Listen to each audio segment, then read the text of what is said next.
মিনুবতী, ও মিনুবতী, কোথায় গেলি পোড়ার মুখে? সকাল হতেই তোকে বাড়ি থেকে বেরোতে হয় না? ও মা, আমি তো এখানে, কোথাও যাইনি। কি করছিস শুনি? ঘুম থেকে উঠে খেলা নিয়ে বসতে হলো? কি করব বলো, সকালে কারোর বাড়িতে গেলে তুমি কথা শোনাও, খেলতে বসলেও কথা শোনাও। ও মা, খুব খিদে পেয়েছে, খেতে দাও না। কি দেবো বলতো, ঘরে তো কিচ্ছু নেই। একটু যা তো মা, নদীর ধার থেকে কটা শাক পাতা তুলে নিয়ে আয়, তাহলে সকালে গরম ভাত আর শাক রাঁধবো। আমি রোজ রোজ শাক তুলতে পারবো না, বাবলুকে পাঠাও আজ। ওই বাঁদরটা যে কোথায় গেল, সকাল থেকে টিকিটাও খুঁজে পাচ্ছি না। যাবে আর কোথায়, ঘোষবাড়ির ছেলেদের সঙ্গে ঢাঙ্গুলি খেলতে গেছে। তাহলে যা তো একবার গিয়ে ওর কানটা ধরে নিয়ে আয়। বেশ, আমি যাচ্ছি। ওই তো বাবলু আসলো। মা, ও মা, আমাকে একটা বাঁশি কিনে দেবে? দাও না একটা বাঁশি কিনে। ও মা, দাও না। বাঁশি? কিসের বাঁশি? ওই একটা কাবুলিওয়ালা এসেছে, ওর থেকে আমার একটা বাঁশি কিনে দেবে? না না, আমার হাতে কোনো পয়সা নেই, আমি কিচ্ছু কিনে দিতে পারবো না এখন। ও মা, আমাকে একটা চুলের কাঁটা কিনে দাও না, চুলগুলো ভালো করে বাঁধতে পারি না। তোর আবদারের শেষ নেই রে মিনু, দেখছিস হাতে টাকা নেই, এখন কি করে আবদার করিস? ঝুড়ি নিয়ে মাঠে যা, যা পারিস তুলে নিয়ে আয়। ও মা, কটা মুড়ি দাও না, খেয়ে যাই। ঘরে কিচ্ছু নেই, তোরা এলে রান্না চড়াবো। ও দিদি, চিপটা নিয়ে যাই, যদি কটা মাছ ধরতে পারি। নিয়ে নে, তুই মাছ ধরবি, আমি শাক তুলবো। বাবলু, ও বাবলু, বাড়ি যাবি না? বেলা যে হলো অনেক। একটা মাছও তো উঠলো না দিদি, খালি হাতে বাড়ি যাব? চল চল, মাছ লাগবে না, এগুলো নিয়ে বাড়ি যাই। এদিকে আমার খুব খিদে পেয়েছে। বেশ, তাই চলো। দিদি, ও দিদি, দেখো তপন দাদা আসছে। আরে তাই তো। ও তপন দাদা, কেমন আছো? কতদিন পর এলে গো তুমি। আমি ভালো আছি, তোদের বাড়ির সবাই কেমন আছে? ভালোই, বাবার কেবল একটু অসুখ করেছে। ঠিক আছে রে, আমার বাড়িতে দুজনে আসিস, তোদের জন্য শহর থেকে চকলেট এনেছি, বুঝলি? হ্যাঁ রে, আমাদের জন্য নিশ্চয়ই অনেক মজার মজার জিনিস এনেছে। হ্যাঁ রে, তপন কখন বাড়ি এলো? কখন আবার? আমরা যখন শাক তুলতে গেলাম তখনই। তোদের যেতে বলেছে? হ্যাঁ, বললে শহর থেকে অনেক চকলেট এনেছে। তাহলে যা একবার, আর গিয়ে তোর বাবার কথাটাও বলিস। এই শীতে বড্ড কষ্ট করছে লোকটা, যদি ওর পুরনো কোনো কাপড় থাকে তাহলে দিতে। আমি ওসব চাইতে পারবো না, আমার খুব লজ্জা করে। আলো মরণ, গরিবের মেয়েরা তো লজ্জা কিসের শুনি? ভাত জোটে না দুবেলা, তার আবার লজ্জা? এভাবে বলবে না মা, আমিও তো কাজ করি, বসে বসে তো অন্ন ধ্বংস করছি না। শোনো মেয়ের কথা, জবাব একেবারে তৈরি থাকে। কি এমন কাজটা করো শুনি? সব কাজ তোমাকে একাই করতে হয়? গিন্নি, আরে ও গিন্নি, আমি কাজে যাচ্ছি। সে কি গো, এই শরীর নিয়ে তুমি বেরোচ্ছ? আজকের দিনটা বিশ্রাম নিলে হতো না? আজকে বিশ্রাম নিলে কালকে যে সুস্থ হব তার কি নিশ্চয়তা আছে গিন্নি? আমার জীবন এভাবেই যাবে। হ্যাঁ গো, ফিরবার সময় একবার হাট হয়ে এসো, ঘরে একটুও চাল নেই। সে নিয়ে আসবক্ষণ। তেল আর নুনও লাগবে, তরকারিও কিছু নেই। আচ্ছা আচ্ছা, যা পারবো নিয়ে আসবক্ষণ। ও বাবা, আমার জন্য এক শিশি আলতা নিয়ে এসো না, কতদিন পায়ে আলতা পরি না। ধরে মেয়ের কথা শোনো, বলি তোর আলতা দেওয়ার বয়স আছে লো ছুরি? যত বড় হচ্ছিস তত অবুঝ হচ্ছিস। আহ গিন্নি, খেতে বসে মারতে নেই, আমি যা যা পারবো নিয়ে আসবো, তোমাকে চিন্তা করতে হবে না, তুমি চিন্তা করো না। এই শালটা নিন খুড়ি, আপনার জন্য এটা এনেছি। এর আবার কি দরকার ছিল বাবা? তুমি এতদিন পর এসেছো, এতেই আমরা খুশি। আমি দেশের বাইরে চলে যাচ্ছি কাকি, আপনাদের সাথে হয়তো আর দেখা হবে না, তাই এবার এসে শেষবারের মতো গ্রামটা ঘুরে যাচ্ছি। আর জমি জমারও তো একটা গতি করতে হবে। আমার তো আর তিন কুলে কেউ নেই। হ্যাঁ গো দাদা, তুমি আর আসবে না? বিদেশি চাকরি, ওরা এতদিনে ছুটি দেবে না।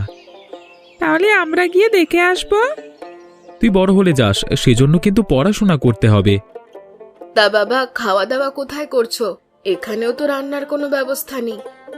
সাথে করে স্টোভ নিয়ে এসেছি, তাতে চা করে খাচ্ছি। আর শহর থেকে কিছু শুকনো খাবার এনেছিলাম, তাতেই চলে যাচ্ছে। আহারে, আমি তো সে কথা জানতুম না। এতদিন পর এসে উপবাস থাকলে আমাদেরই লজ্জা। আমি এক কাজ করি, তোমার জন্য এবেলার খাবার পাঠিয়ে দিচ্ছি, আর কাল সকালে আমাদের বাড়িতে তোমার নিমন্ত্রণ। এবেলা তো আর খাবো না, তুমি রাতের আর বিকেলের খাবার দিও খুড়ি। আর কালকে একটু শহরে যেতে হবে, জমি জমা কিছু বিক্রি করে দেব ভাবছি। তুমি খেয়ে তারপর যেও বাবা। আমি তবে এখন যাই। চল মিনু।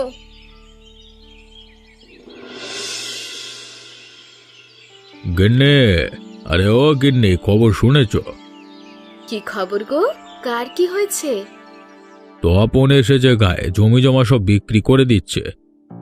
সে কি গো, আমাদের আত্মীয় এসেছে, আমরাই জানি না? কিসের আত্মীয়? আমার বাবা সৎ ভাইয়ের নাতি। ও আমাদের কিছু লাগে নাকি? তবুও তো সম্পদের জন্য একটু আত্মীয়তা রাখতে হয়। এতগুলো টাকার জমি বেচবে, আমাদের কিছুটা হলেও তো ভাগ দেবে, তাই না?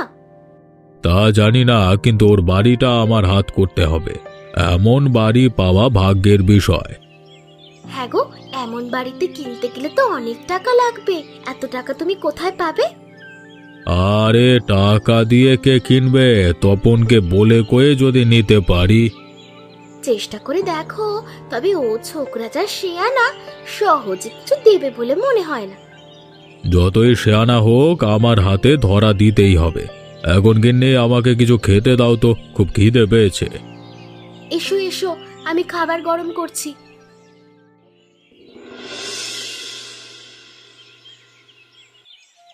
ওমা, তোমার রান্না কত দূর? তপন দাদাকে খাবার দিয়ে আসতে হবে যে। এই তো বাবা, হয়ে এসছে। এখন কেবল খাবার সাজিয়ে দেব। কি কি দিচ্ছ গো মা? ঘরে তো কিছু নেই বাবা। গরম ভাত, সকালের শাক, কুমড়ো ফুলের বড়া আর একটু দই দিচ্ছি। বেশ বেশ, তাতেই হয়ে যাবে। তা আমাকে খেতে দেবে না? দিব বাবা, দিব।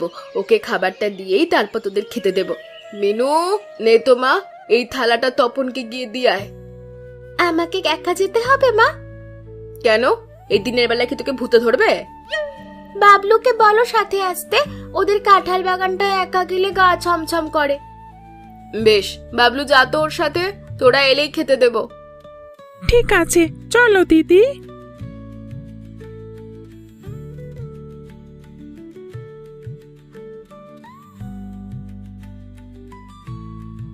গিন্নি, আরে ও গিন্নি, এই নাও তোমার বাজার। হ্যাঁ গো, সব নিয়ে এসেছো? এত টাকা তো নেই, যা পেরেছি তাই এনেছি। তা দেখি কেমন বাজার করেছো তুমি। সে কি, তোমায় যে বললুম তেল আনতে, তা আনলে না কেন? তেলের অনেক দাম গিন্নি, তাও ভোলাকে বললাম 5 টাকা তেল দিতে, হতছাড়া বলে কিনা 10 টাকার কমে তেল হবে না। তাই বলে কি খালি শিশি নিয়ে ফিরে আসবে? এখন আমি কিভাবে রান্না করব? কাল আবার তপনকে নিমন্ত্রণ করেছি। ও এসেছে নাকি? সেই সকালেই এলো। এখন আমি কাল কি খাবো বলো? ও নিয়ে তুমি চিন্তা করো না গিন্নি, সকালে আমি তেল কিনে আনবো। এখন আমাকে কিছু খেতে দাও তো, খুব খিদে পেয়েছে। তুমি বসো, আমি এক্ষুনি দিচ্ছি। ও মা, সকাল তো হয়ে গেল, তপন দাদাকে খাওয়াবে না? তাই তো ভাবছি রে মা, কিন্তু ঘরে যে কিছু নেই। বাবা বলেছিল তেল আনবে, আর তুমি রায়গিন্নির কাছে কটা টাকা নিয়ে এসো, তা দিয়ে মাংস কিনবে। ভালো বলেছিস। এগো, তুমি কখন কাজে যাবে? আমার শরীরটা আজকে ভালো ঠেকছে না গিন্নি, আজকার কাজে যাব না। হ্যাঁ গো, তাহলে রান্না কি করব? ওদিকে যে তপনটাও চলে আসবে। তুমি কোনোভাবে চালিয়ে নাও গিন্নি, আমি আজকে আর বেরোতে পারবো না। হায় হায়, এখন কি হবে রে মিনু? কি করে তপনকে খাওয়াবো? তুমি চৌধুরী বাড়িতে যাও, গিয়ে কটা টাকা নিয়ে আসো, তা দিয়েই সব কিনবো। বেশ, আমি যাচ্ছি। তুই বাড়িতে থাকিস কিন্তু।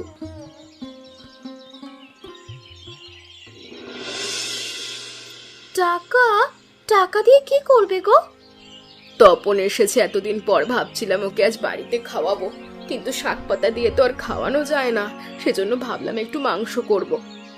তপনকে খাওয়ানোর জন্য আমার কাছে টাকা চাইতে এসেছো? এই যে দেখছি মায়ের চেয়ে মাসির দরদ বেশি। এমন করে বলছো কেন? ও তো আমাদেরই ছেলে।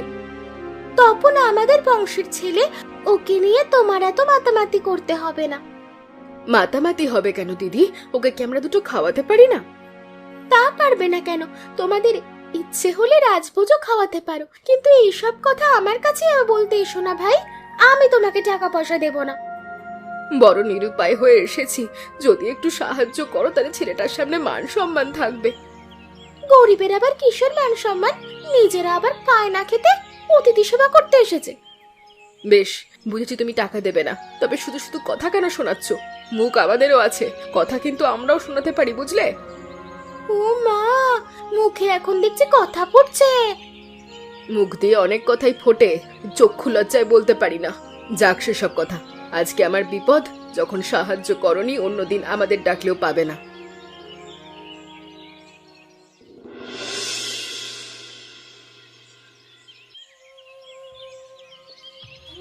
কি চৌধুরী গিন্নি, তোমায় খালি হাতে ফিরিয়ে দিয়েছে? কেবল কি ফিরিয়ে দিয়েছে, তার সাথে কতগুলো কথা শুনিয়েছে। এখন কি করবে মা? তপন দাদা যে দুপুরেই খেতে আসবে। কি করব বুঝতে পারছি না, আমার মাথায় তো আকাশ ভেঙে পড়ছে। ও মা, পেয়েছি। কি পেলি রে মিনু? ওই দেখো মুরগির ছানা, ওখান থেকে একটা ধরে আনবো। কিন্তু ওগুলো তো তুই শখ করে পুষেছিলি। বিপদের দিনে তো কাজে লাগবে বলেই পুষেছিলাম। আর মা, মুরগিটা ডিম পাড়ছে, কদিন পর ওগুলো থেকে আবার বাচ্চা ফুটবে। মাংসের ব্যবস্থা তো হলো, কিন্তু এখন রান্না করব কি দিয়ে? তেলও তো নেই। তেল নেই তো কি হয়েছে, সর্ষে দিয়ে রান্না করব। সর্ষে দিয়ে মুরগি? এমন কথা তো শুনিনি জীবনে। সর্ষের তেল দিয়ে যদি রান্না হয় তবে সর্ষে দিয়ে রান্না কেন হবে না? তাছাড়া তুমি খুব ভালোই তো রান্না জানো, এ তরকারি তোমার হাতে খুব ভালো হবে। বেশ, তুই যখন বলছিস তাই হবে। এক কাজ কর তো, ঘরে তো সর্ষে নেই, গয়া বেশির বাড়ি থেকে কটা সর্ষে নিয়ে আয়। ঠিক আছে মা, আমি ভাতগুলো চড়িয়ে এক্ষুনি যাচ্ছি।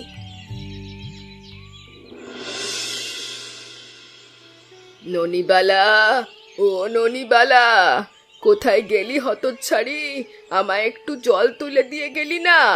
ননিবালা, ও ননিবালা, দেখো দেখো মেয়েটা যে কই গেল। এখন আমি স্নানটা করব কি করে? ওদিকে আবার বেলাও পড়ছে।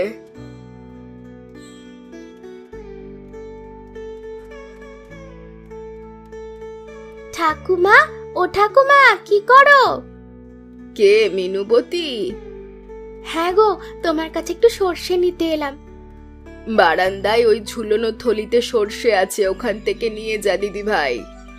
ঠিক আছে, আর তোমার কোনো কাজ করতে হবে? গার্ড থেকে আমায় একটু জল এনে দিলে খুব উপকার হতো রে। ঠিক আছে, আমি এক্ষুনি এনে দিচ্ছি।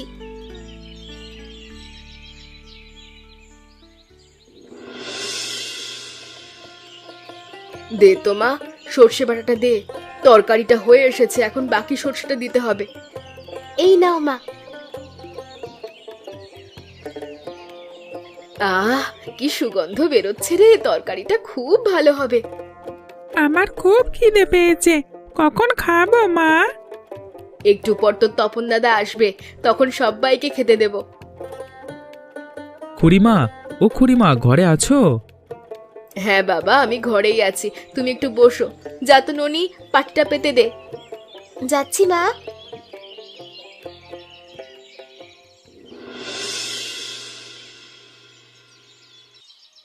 নাও বাবা, আর একটু মাংস নাও। না না খুড়িমা, আমাকে আর দেবেন না, এমনিতে আজকে অনেক খেয়ে ফেলেছি। এ আর কি খাওয়া হলো? তোমাদের বয়সে আমি একাই তো এক হাঁড়ি হিসাব ভাত সাবার করে দিতে পারতাম। সেদিন কি আর আছে কাকু? এখন ডাক্তারের কাছে গেলেই বলে অল্প করে খেতে। আর তুমি আজ বড় কম খাচ্ছ বাপু, তরকারি পছন্দ হয়েছে? তরকারি খুব পছন্দ হয়েছে খুড়িমা, এত মজার তরকারি আগে কখনো খাইনি। এ আর কি মজার হলো? তোমার কাকিমা এর থেকেও ভালো রাঁধতে পারে। তবে কাকু, আমার খাওয়া এটাই সেরা তরকারি। সরিষা দিয়ে মাংস এত সুস্বাদু হয় তা জানতাম না।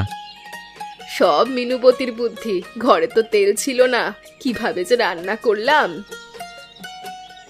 এই পাড়া গায়ে কোথায় হোটেল দেব বাবা? তাছাড়া হোটেল দিলে তো অনেক টাকা লাগে, আমাদের তো সংসারই চলে না। বেশ, আমি দেখি কোনো ব্যবস্থা করতে পারি কিনা। কি ব্যবস্থা করবে তুমি বাবা? এ গরিবের কোনো গতি হবে না। হবে কাকু, হবে, আপনাদেরও গতি হবে। গিন্নে, গিন্নে কোথায় গেলে? সর্বনাশ হয়ে গেল যে। কি গো, কি হয়েছে? আরে খবর পেয়েছো? তপন তার বিষয় সম্পত্তি সব বিক্রি করে দিয়েছে। সে তো আগেই শুনেছি, কদিন আগে তো সেজন্য ও গায়ে এলো। আসল কথা তখন শুনিনি, এখন কেবল আমি শুনে এলাম হাট থেকে। শুনি আমার পিলে চমকে গেছে। কি এমন কথা শুনে যে তুমি হার্ট ফেল করেছো? তপন ওর বাড়িটা বিমলের নামে লিখে দিয়েছে। কি, তপনের বাড়ি বিমলের নামে লিখে দিয়েছে? হ্যাঁ গো, শুধু তাই নয়, বিমলকে 20,000 টাকা দিয়েছে ওখানে হোটেল খোলবার জন্য। না না, এ তোমার বিশ্বাসই হচ্ছে না। এই ছোড়া এমন কাজ করতেই পারে না। বিশ্বাস না হলে বিমলের বাড়িতে যাও, তপন উকিল পাঠিয়ে সব বুঝিয়ে দিচ্ছে। ও এই কথা! জয়া সেদিন তাহলে আমার কাছে এজন্য টাকা চাইতে এসেছিল। ওই সর্ষে মুরগি খাইয়ে ছেলের মন গলিয়েছে। তুমিও খাওয়ালে না গিন্নে, খাওয়ালে ওর বাড়িটা পেতাম। আরে আমি কি তখন জানতাম ওকে খাওয়ালে বাড়ি লিখে দেবে? সব ভুল হচ্ছে তোমার ওই কৃপণতার জন্য। ওদিন জয়াকে সাহায্য করলে আজকে একটু ভাগ চাওয়া যেত। হায় হায় হায়, আমার কি সর্বনাশ হলো প্রভু! এত সাধের বাড়ি আমার এভাবে হাতছাড়া হলো। কি, তপন আমাদের জন্য তার বাড়ি এবং টাকা রেখে গেছে? হ্যাঁ হ্যাঁ মশাই, সবকিছু আপনাদের নামে উইল করে গেছে। না না না, এ তো আমার বিশ্বাসই হয় না। শুধু শুধু আমাদের নামে এতগুলো টাকা কেন দিয়ে যাবে? বিশ্বাস না হলে এই চিঠিটা পড়ুন, ওখানে সব লেখা আছে। কোথায় দেখি তো। প্রিয় খুড়িমা, আশা করি ভালো আছেন। আপনাদের পরিবারের অবস্থা আমি জানি। সেবার দেখে আপনাদের জন্য কিছু একটা করতে চেয়েছিলাম, কিন্তু তখন পারিনি। তাই উকিলের মাধ্যমে আপনাদের কিছু টাকা ও আমার বাড়িটি উইল করে দিচ্ছি। ওগুলো এখন থেকে আপনাদের। ওখানে একটা হোটেল খুলে ব্যবসা শুরু করুন। আপনাদের হাতের রান্না আমি খেয়েছি, আশা করি এতে ভালো কিছু হবে। আর অবশ্যই সর্ষে মাংসের তরকারি যেন থাকে, এটা সবাই পছন্দ করবে। আর যথাশীঘ্রই হোক কাকাবাবুকে ডাক্তার দেখাবেন। ছোটদের আমার স্নেহ এবং ভালোবাসা জানাবে, নীতি তপন। ওগো, সত্যি এই চিঠি তপন লিখেছে? হ্যাঁ গিন্নি, হাতের লেখা তো তেমনই মনে হচ্ছে। ওগো, পরের ছেলে হয়ে আমার জন্য এত কিছু করলো, আমি এই ঋণ কি করে শোধ করব? সে নিয়ে আপনাদের চিন্তা করতে হবে না, আপনারা কেবল বাড়িটি রক্ষণাবেক্ষণ করবেন। সে আমাদের বলতে হবে না, ও বাড়ি আমরা আগলে রাখব। নিন তবে, এখানে একটা সই করে দিন আর দলিলগুলো রেখে দিন। এই নাও গিন্নি, এগুলো তুমি যত্নে রাখো। এগুলো তোমার তপনের উপহার। যাক বাবা, আজ থেকে আমাদের ভাগ্য ফিরল। এই সব হয়েছে তোমার জন্য মা। তুমি সেদিন এই সরিষা দিয়ে মাংসের তরকারি না খাওয়ালে তপন দাদার মন জয় করতে পারতে না। তোর কৃতিত্ব কম নেই, তুই বুদ্ধি দিয়েছিলি বলেই তো তরকারিটা রেঁধেছিলাম। সবারই কৃতিত্ব আছে। এখন তবে আমাকে বিদায় দিন, হ্যাঁ? আর আপনারাও আসুন, আজকে এই পর্যন্তই। হ্যাঁ হ্যাঁ, রোজ এমন মজার মজার গল্প দেখতে আমাদের চ্যানেলটাকে সাবস্ক্রাইব করতে ভুলবেন না।